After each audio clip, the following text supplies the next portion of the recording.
பேச்சி அம்மன் பெரியாச்சி அம்மன் கர்ப்பிணி பெண்களுக்கும் பச்சிளம் குழந்தைகளுக்கும் காவல் தெய்வம்னு சொல்றோம். அவங்களோட தோற்றம் மடியில ஒரு பெண்ணோட குடல உருவி மாலையா போட்டு காலுக்கு அடியில ஒரு மனுஷனை கொண்டு கையில பச்சிளம் குழந்தையோட ஆக்ரோஷமா காட்சியளிப்பாங்க. இது ஏன் அப்படிங்கறதா இந்த வீடியோல பார்க்க போறோம். மறக்காம இந்த மாதிரி நிறைய இன்ட்ரெஸ்டிங்கான தகவல்களை நீங்க தெரிஞ்சுக்க நினைச்சீங்க அப்படின்னா ஒன்லியா தமிழ் சேனலை சப்ஸ்கிரைப் பண்ணுங்க. பார்வதியோட அம்சமான காளி தேவியோட அவதாரம் தான் ஆக்ரோஷமான தெய்வீக அம்சத்தோட இருக்க பெரியாச்சி அம்மன் சொல்றோம். இந்த பெரியாச்சி அம்மன் கர்ப்பிணிகளுக்கு சுகப்பிரசவம் பண்ணி குழந்தைய நல்லபடியா பிறக்க வச்சு ஆரோக்கியமா வளர்ந்து பாதுகாப்பா தீய சக்திகள்ல இருந்து ஒதுக்கி வைப்பாங்க.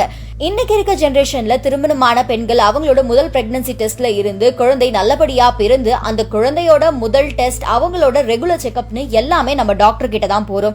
ஆனா அந்த காலகட்டத்துல திருமணமான பெண்கள் கர்ப்பமா இருக்காங்களா, அவங்களுக்கு எந்த சமயத்துல குழந்தை பிறக்கும், அவங்களுக்கு சுகப்பிரசவம் ஆகுற வரைக்குமே எல்லாமே கணிச்சு சொல்றது ஆச்சிங்களா தான் இருந்தாங்க. கர்ப்பிணி பெண்களுக்கு ஆரோக்கியமான குழந்தை பிறக்க ஆலோசனைகள் கொடுத்து அவங்க வயிற்றுல எண்ணெய் தடவி உருவி விட்டு சுகப்பிரசவம் பண்ணி வைப்பாங்க. அதனாலதான் அந்த காலகட்டத்துல இருந்த ஆட்சி தெய்வத்துக்கு நிகரா பார்த்தாங்க. அப்படி ஒரு தெய்வமா இன்னை வரைக்கும் கிராமங்கள்லயும் சில நகரப்புறங்கள்லயும் பெண்களுக்கும் கர்ப்பிணி பெண்களுக்கும் பிறக்க போற குழந்தை அவங்களோட ஆரோக்கியமான நலத்துக்கு துணையா இருக்கிற பேச்சி அம்மனை பலரும் வழிபட்டுட்டு தான் இருக்காங்க. இப்போ பேச்சி அம்மனோட ஆக்ரோஷமான தோற்றத்தை பத்தி பார்க்கலாம்.